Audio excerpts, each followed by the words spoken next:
The stars outside the ship window were calm, but Commander Rylas felt uneasy. His mission was supposed to be peaceful. A small team, one shuttle, and a simple task: sign a treaty with the Drakari Empire and return home. That was the plan. No weapons, no soldiers, just diplomats. But something inside him whispered that this mission was not going to be simple at all.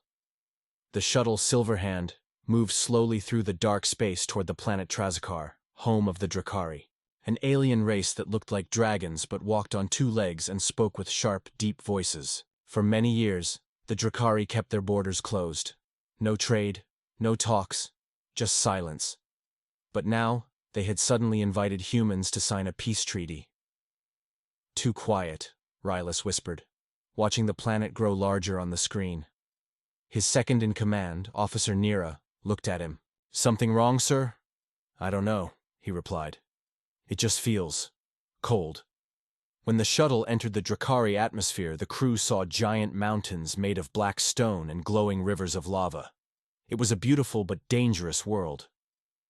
Pallas stood on top of a high cliff, with towers shaped like claws reaching into the sky. The Drakari welcomed them with smiles, wide wings, and deep bows. Their leader, King Virex, stood at the palace steps, tall and covered in red-gold scales that shimmered in the sun. "Welcome, humans," he said with a voice like thunder. "May this be the beginning of a strong friendship." Rylas bowed back. "We come in peace, Your Majesty. May this be the start of something good." Inside the palace, everything was perfect. Almost too perfect. Golden halls, warm lights, soft music. The Drakari servants moved quietly, always watching, but never speaking. Food was rich, wine was sweet, but the silence between moments made Rylas nervous. That night, Rylas sat alone in his room, staring at the flames in the wall torch. Something still felt wrong. He had visited many alien worlds, met many leaders, but never felt this heavy pressure on his chest. As he turned to check the room again, something strange caught his eye. Near the wall, behind a long curtain, a small mark was scratched into the stone. He pulled the curtain aside. The message was written in a language he didn't know. But his translator implant quickly whispered the words in his ear. "Run before the flames rise." His blood turned cold. Who wrote this? And why? He called Officer Nira through his comm device. "Scan your room," he said. "Look for strange markings or hidden messages. I think someone is trying to warn us." "Yes, sir," she replied, her voice tense. Before he could say more, there was a soft knock at his door. He stood, hand near his emergency beacon. The door opened slowly, and a small figure stepped inside. It was a young Drakari, thinner than the others, with dark wings folded tightly around her shoulders. She wore servant clothes and kept her eyes down. "My name is Sana," she whispered. "I don't have much time. They'll punish me if they find me here." "Who wrote that message on my wall?" Rylas asked quietly. "I did," she said, eyes full of fear. "You are in danger. The peace treaty is a lie." Rylas stepped closer. "Tell me everything." Sana looked around the room, then spoke in a fast whisper. "Not all Drakari want war. But the king. He is not what he seems. There are old warriors, the Red Flame Circle. They hate humans. They want to start a holy war. They think you are weak, and this treaty is just a trick to get you close. Once you sign it, they will call it a trap, say you broke their law, and use that to attack Earth." Rylas's heart pounded. "Why are you telling me this?" "Because I don't want war," she said. "I've seen too much death already. And..." She paused. "You saved my people once, long ago on the Garan front. My father told me stories before he died." Rylas didn't know what to say. He barely remembered the Garan front. So many battles. So much loss. "You have to leave," Sana said. "Don't eat or drink at tomorrow's feast. It's a trap. If you do, you'll never leave this planet alive." Suddenly, loud steps echoed in the hallway. Sana turned quickly, her wings spreading in fear. "I have to go," she whispered. "I'll try to contact you again." She disappeared through a secret door behind the wall. Rylas stood frozen, staring at the empty room. The peace mission had just become something much darker, and the flames were rising. Commander Rylas didn't sleep that night. He sat by the window, watching the red lava rivers glowing in the dark below the palace. His thoughts were loud. The message scratched into the wall, the young Drakari girl named Sana, her warning. It all kept circling in his mind like a storm. In the morning, the royal guards came to take them on a tour of the palace. Rylas, Officer Nira, and the rest of the small human team walked through golden halls and large chambers, filled with strange glowing art. But no one talked about the treaty. No one mentioned anything about signing papers or final talks. Something was off. "Do you feel it too?" Nira asked quietly beside him. "The guards are watching us more than before." "I feel it," Rylas said. "And Sana's warning might be true. We have to be careful." They reached the outer garden where massive stone statues of old Drakari warriors stood. Rylas used the moment to speak with Nira alone. "Check the comm system," he whispered. "Try to send a message to Earth. Tell them we may be walking into a trap." "I tried this morning," Nira said. "Our signal's being blocked. Something is jamming the transmission." Rylas felt a chill go down his spine. If Earth couldn't hear them, then they were alone. And surrounded. Later that afternoon, King Vurex held a private meeting with Rylas. The room was dim, filled with smoke from a strange burning leaf that smelled like ash and honey. "I hope you are enjoying your stay," the king said with a sharp smile. "It's interesting," Rylas replied, keeping his voice calm. "You will be honored guests at tonight's grand feast," Vurex said. "After that, we sign the treaty and open a new chapter between our worlds." Rylas nodded, but something about the king's eyes made him uneasy. They didn't shine with peace. They looked like cold fire. Waiting. That evening, as the sun sank behind the volcano peaks, the feast began. The great hall was filled with music and color.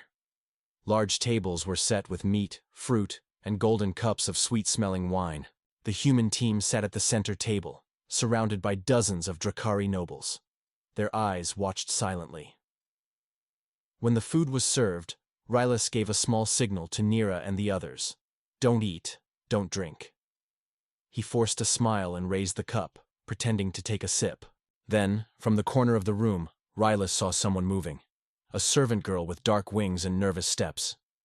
Sana. She moved carefully, placing food plates, then slipped a small folded paper beside Rylas's plate. He quickly covered it with his hand and waited. Once no one was looking, he read it under the table. "You are surrounded. After the final toast, they will attack. Use the south corridor behind the red curtain. I will meet you there." His heart pounded. He looked at Nira and gave a tiny nod. She understood. Then King Vurex stood and raised his cup. "To peace," he roared. "Let us drink to a strong bond between our species." All eyes turned to the human team. The moment had come. Rylas smiled and stood. He lifted his cup. "To peace," he said. And just before he pretended to drink, he dropped the cup accidentally, letting it crash to the floor. "Oh no," he said with a polite laugh. "My hand slipped." The king's smile turned cold. The room went silent. Rylas quickly stepped back. "Please, let me clean this," he said. But his feet were already moving toward the red curtain.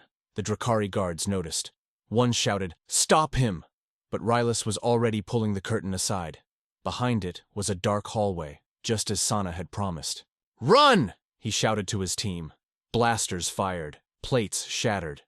Chaos filled the hall. Rylas and his team ran down the corridor as red fire lit behind them.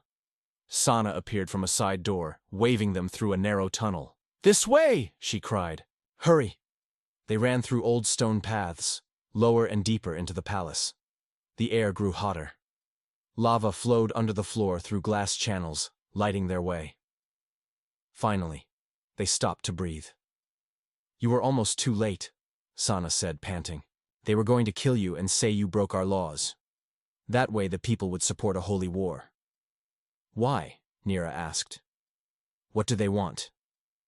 "They believe war with humans will make them powerful again," Sana said. "They worship fire, destruction, and dragons from long ago." "There's more," Rylas said. "I saw it in the king's eyes. He wants something bigger than war. He wants fear. Sana nodded. Yes. He wants the galaxy to fear the return of the Drakari. Rylas looked back down the dark tunnel. They had come for peace. Now they were running for their lives, and above them the Dragon King prepared to burn the stars. Lava light flickered on the stone walls as Rylas and his team moved deeper into the tunnels. Every step echoed like a warning. Sana led the way, her wings folded tight and her eyes watching every shadow. "We need to get out of the palace," Rylas whispered.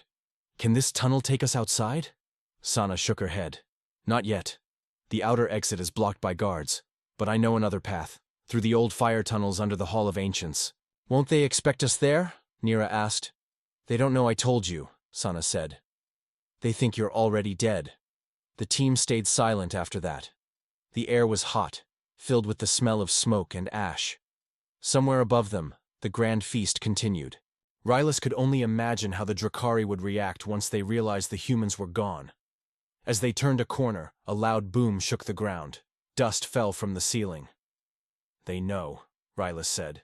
"They've started looking for us." They ran faster. Suddenly, 2 Drakari soldiers appeared at the far end of the tunnel, blocking the path with fire spears glowing in the dark. "Get back!" one shouted. "By order of the king, surrender!" Rylas pulled out a small hand device and pressed a red button. A burst of smoke exploded in front of the soldiers, giving the team a chance to escape through a side door. Sana led them up a spiral staircase carved into black rock. At the top was a wooden door. She pushed it open slowly. They were now inside. The Hall of Ancients, a long chamber filled with giant stone statues of old Drakari kings. Fire pits lit the hall with a red glow. Strange symbols were carved on the walls. "We can cut through here," Sana whispered. But the moment they stepped forward, loud horns rang through the palace. "Emergency lockdown!" a robotic voice shouted. "All gates closing!" Metal gates began to fall at each exit. "Run!" Rylas yelled. The team sprinted across the hall. Behind them, fire shot from hidden pipes in the walls. Guards stormed in from both sides. Nira rolled and grabbed a fallen spear. She threw it at a guard, hitting his wing. Sana pulled a lever on the wall, opening a trapdoor. "Down here!" she shouted. They jumped into the dark, landing hard in a dusty old chamber filled with ancient machines.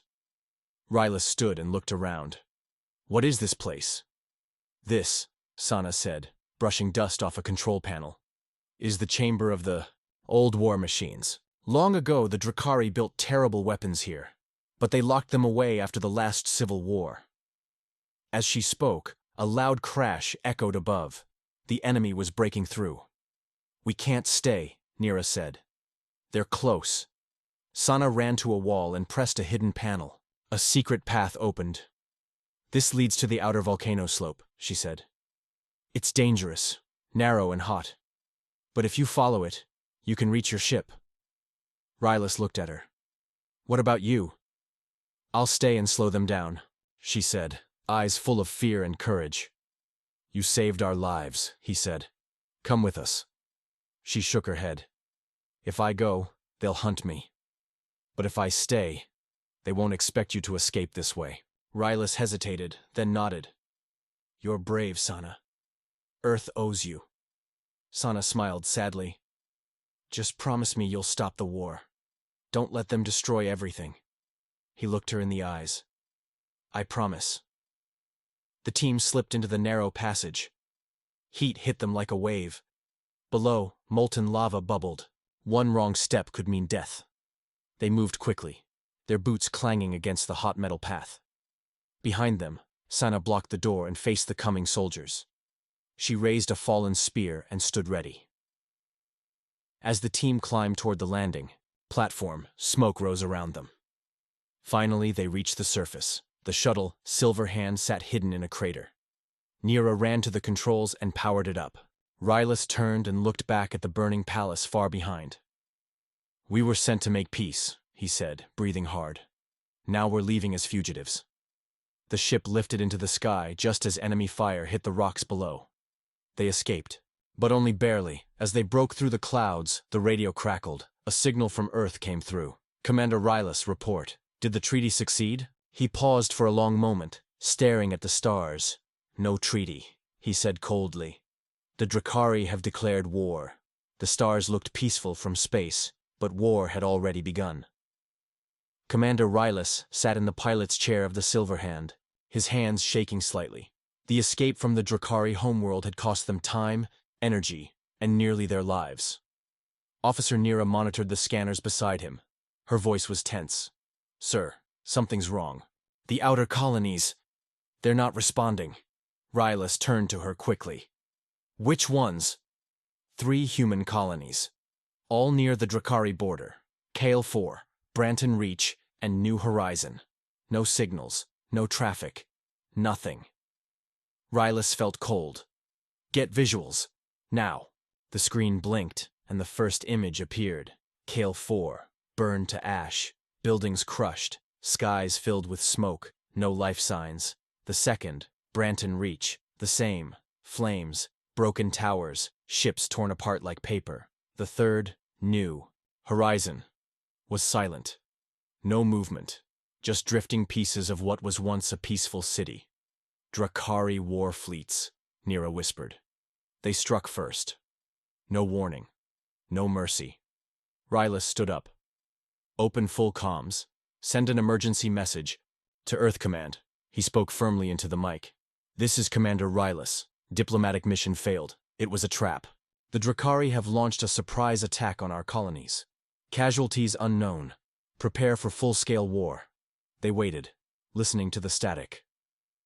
After a long moment, a shaky voice replied, "This is Admiral Tren of Earth Command. We received your warning. The Drakari fleet just entered Sector 12. One of their warships is heading straight for Mars." Rylas's eyes went wide. "Mars?" "Yes," the Admiral said. "And we only have one fleet near it. The Unity defense line. You must get there fast. We need every ship." "We're already on our way," Rylas said. He turned to Nira. "Plot a jump to Mars, full speed." "But sir," she said, "we haven't rested. We're low on power and fuel." Rylas looked at the burning images again. "If Mars falls, Earth will be next. We don't have a choice." She nodded and began the jump sequence. As the Silver Hand sped through space, the crew sat in silence. Their mission had turned into a nightmare. No treaty, no peace, only fire and destruction. A few hours later they reached Mars orbit. What they saw was worse than they feared. A massive Drakari warship, the Flame Maw, hovered above Mars like a giant metal dragon. Its scales glowed red. Its engines burned like stars. Smaller Drakari fighters swarmed around it, shooting at Earth defense ships. The battle had already begun. "Rylas to Earth Fleet," he called. "We're here to help." "Rylas, thank God," a voice answered. "We're outnumbered 3-1. They have firebeam cannons. Never seen anything like them. They melt ships in seconds." Rylas turned to his weapons officer. "Target their cannon systems. Don't try to destroy the big ship. Just blind it." The Silver Hand dove into the battle. Drakari fighters came fast, like winged beasts. Rylas twisted the controls, dodging laser blasts. Nira fired back, hitting 2 enemy ships. The enemy's firebeam cannon turned toward them. A loud warning filled the ship. "Incoming heat beam!" Nira shouted. "Evasive maneuvers!" Rylas pulled the ship hard to the left. A stream of white-hot energy passed just inches away, melting space debris as it moved. "Shields down to 40%, Nira said. "I don't care," Rylas growled. "We have to stop that cannon." They flew closer to the warship. Its surface was covered in glowing symbols, ancient Drakari runes. In the center was the cannon's core, protected by a wall of rotating armor. "We can't hit it from here," Nira said. "It's too well guarded." "We'll have to get creative," Rylas replied. He dove below the warship, flying through a tight gap in the rotating armor. The ship shook. Sparks flew. But they made it inside the shield ring. "Target locked," Nira shouted. "Fire everything!" Rylas yelled. Missiles launched, lasers blasted. The core exploded in a ball of fire. The warship trembled. Its main cannon shut down. The enemy fighters paused, confused. Earth's defense fleet used the moment to strike back. One by one, the Drakari ships began to fall. Cheers filled the Earth comms. But Rylas didn't celebrate. "This was just the first wave," he said. He looked at the enemy warship drifting, still glowing. They didn't come just to test us. They came to start something much bigger. Nira stared at the screen.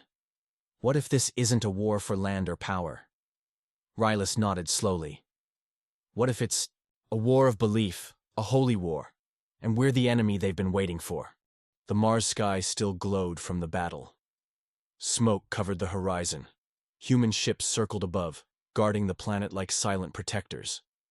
Commander Rylas stood inside the Earth outpost bunker, staring at the transmission from Earth Command Admiral. Tren's face appeared on the screen. He looked older, more tired than before. You stopped the flame maw. That bought us time, he said. But this isn't over. Drakari fleets are gathering near the edge of the Outer Rim. Their high priest just sent a message to all known species. He clicked a button. The video played. A tall, winged Drakari priest stood in front of a fire altar. His voice echoed with strange energy. The humans ignored our peace offering. They disrespected the sacred halls of fire. Now the prophecy begins. The dragon flame will rise again. We will cleanse the stars, and from ash, a new galaxy will be born. The screen went dark. Prophecy? Nira said. What prophecy? Admiral Tren nodded slowly. That's the question. We've started digging into ancient Drakari records. We found something troubling. He turned the screen to show a scroll from thousands of years ago. The symbols glowed red. There is a legend, the Admiral explained, that one day, fire will fall from the stars. A new species will come, one that has no respect for the old flames. The Drakari believe that when this species arrives, the stars will begin to die, unless they are purified through fire. You mean us? Rylas said. Humans? That's what they believe. To them, our technology, our fast growth, our machines, it's all a threat to their way of life. Nira frowned. So they started a holy war, based on fear, based on old stories. Exactly, the Admiral said. And now their people support it. Every city on their side believes this war is divine. Rylas took a deep breath. Then we have to do more than fight them. We have to break the prophecy. How? Nira asked. You can't erase belief with bullets. Rylas turned to her. Then we find the truth behind the prophecy. If it's a lie, we expose it. If it's real, we change the ending. The Admiral interrupted. There may be a way. We've located a secret place, the Cradle of Flame, an ancient Drakari temple older than their cities, hidden deep in the volcanic moon of Vorthen. According to records, the original prophecy was born there. Maybe the answers are too. I'll go, Rylas said without hesitation. It's deep inside enemy space, the Admiral warned. If they catch you there, they'll kill us, Rylas finished. I know. But if we don't go, this war never ends. Nira stepped forward. I'm going with you. You always do, Rylas said with a small smile. A few hours later, the Silverhand launched again, cloaked and silent. They moved fast, through broken systems and burnt colonies, no signals, just the dark shadows of war. Finally, they reached Vorthen, a black burning moon covered in lava rivers and smoking cliffs. The temple rose from its center like a beast made of stone and fire. Giant statues of dragons guarded the gate. The heat outside was almost unbearable. Scanners show no life signs, Nira said. But the place feels alive. Rylas nodded. Let's move. They entered the temple slowly. Inside, the walls were covered with carvings, dragons flying through space, stars turning to flames, and at the center, a human figure standing tall, surrounded by fire. That's us, Nira whispered. At the back of the temple, they found a chamber with a glowing orb floating above a cracked pedestal. The energy pulsed like a heartbeat. Rylas stepped closer. The orb flashed and filled the room with images. He saw flashes of history, the Drakari rising from lava, ancient wars, then a shadow falling from the sky. A new species, not human. Something older, something that pretended to be human. What is this? Rylas asked. A voice echoed from the orb, deep and ancient. The prophecy is not about humans. It is about those who wear human skin but are not born of your earth. They come from beyond time. The true enemy still sleeps. Rylas stared at the vision. You mean, we're not the danger? Someone else is? Yes. The enemy the Drakari fear has not yet awakened. But when it does, both humans and Drakari will burn. The orb dimmed. Rylas turned to Nira. We've been tricked. The Drakari think they're fighting us, but they're just being used. By something older. Nira looked at him with wide eyes. If this is true, then war isn't just wrong. It's helping the real enemy rise. Rylas took a final look at the orb. We have to stop this war, before it gives the real threat the opening it needs. Outside, the sky rumbled. Something had followed them. The final part of the prophecy had just begun. The sky above Vorthen cracked open like broken glass. From the clouds came a deep, humming sound. Not like any engine Rylas had ever heard. It wasn't Drakari. It wasn't human. It was something else. The lava rivers below shook violently, and a dark shape emerged from space. Smooth, silent, and too large to be natural. Rylas grabbed Nira's arm. We need to go. Now. The silver hand powered up as the shadow ship hovered above the temple ruins. Its surface shimmered like water, and no light escaped its edges. The orb inside the temple pulsed one last time, and then shattered into ash. As the ship lifted off, Nira turned to Rylas. That thing, it didn't fire. It's just watching. For now, Rylas replied. But that was the enemy the prophecy spoke of. The one the Drakari feared. Then the prophecy was true, just misunderstood. They didn't return to Earth. Not yet. Instead, they flew toward the edge of the Drakari territory, and did the most dangerous thing imaginable. They sent a message directly to the Drakari High Command. This is Commander Rylas of Earth, he said into the comm. We've been enemies for days. But you're not our real enemy. Something ancient has returned. The one your prophecy warned about. We have proof. We found the Cradle of Flame. For a long time there was silence. Then, a deep voice responded, We should burn you for entering sacred ground. But speak. Show us what you found. Rylas sent the orb data and the final vision it had shown. An hour later, a new message came. This one was not angry. It was shaken. This is General Carthax of the Drakari Skyborn. We have seen the vision. Our scholars confirm it. The prophecy never named your kind. It only spoke of those who wear faces of flesh, but are hollow inside. They're coming, Rylas said. And if we keep fighting each other, we'll all be ash, Carthax answered coldly. We are not allies, but we are not fools. We will listen. For the first time in galactic history, a secret meeting took place aboard a neutral station.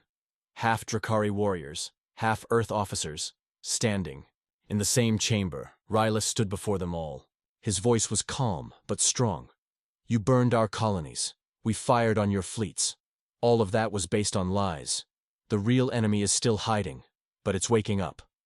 General Carthax stepped forward, flames reflecting off his armor. We do not forget blood. But we understand fear. Our ancestors fought these shadow creatures long ago. Few survived.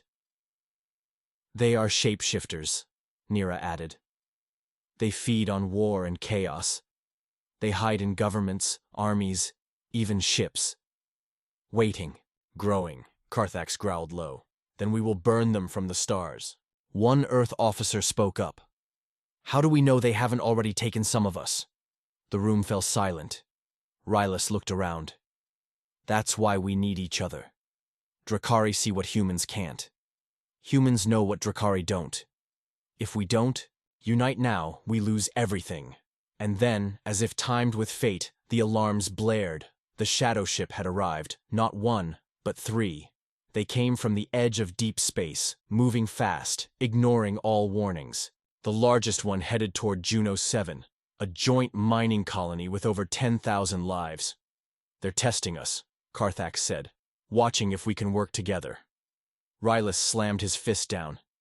Then we show them. The humans and Drakari boarded their ships, side by side. For the first time, Earth ships flew in formation with dragon-like Drakari warcrafts. The radio channels were filled with two languages, flame code and digital English. Above Juno 7, the sky turned black as the shadows approached. They didn't speak. They didn't threaten. They simply attacked. One Earth ship exploded in seconds. Carthax's cruiser roared forward, its flame cannons glowing bright. "Strike now, while they're focused." Rylas and Nira followed close behind. Their ship dodged a wave of dark plasma that melted a nearby rock moon. They aimed straight for the lead shadow ship's heart and fired everything: lasers, missiles, fire. For a moment, it looked useless. But then, the front of the shadow ship cracked. From inside, a creature screamed, not with a voice, but through the minds of every being nearby. A scream of hunger, rage, and fear. "We heard it!" Nira shouted. Carthax's voice came through the comm. "They're not gods. They bleed."